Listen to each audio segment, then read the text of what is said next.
146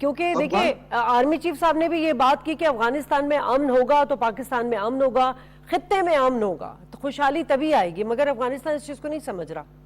دیکھ لو, ہم اس پرسپشن کو جو ہمارا تھا کہ جب افغان طالبان حکومت میں آئیں گے تو پاکستان کے ساتھ پرامن طریقے سے ایک پڑوسی کے طور پر, ایک اسلامی ملک کے طور پر اور بہت زیادہ رشتوں میں منسلک ہونے کی بنا پر, اور پھر پاکستان نے جو سہولت کاری کی ہے اور ان کو جتنے فیسیلیٹیٹ کیا ہے, ان سب کے نتیجے میں پاکستان کے لیے بہت بڑا گڈ ول ہوگا. وہاں پر جو سپیس انڈیا نے اکوپائی کیا ہے وہ پاکستان کو وہ سپیس گین کریں گے, لیکن انفارچونیٹلی ایسا نہیں ہوگا. اور ہم دیکھتے ہیں کہ ان حملوں میں پچھلے سال تقریباً 56% اضافہ ہوا اور ان 7-8 مہینوں میں اس میں تقریباً 80% اضافہ ہوا.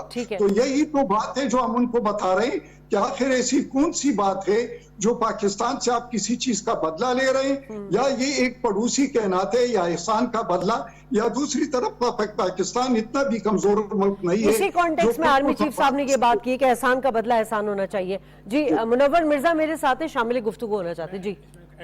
جی دیکھیے 2 سال پہلے ٹیک اوور کیا ہے طالبان نے افغانستان کو, اور آپ نے دیکھا کہ پاکستان نے اس سے پہلے 2 سال دوحہ مذاکرات کے اندر اتنا بیسک رول پلے کیا ہے کہ کوئی حد نہیں.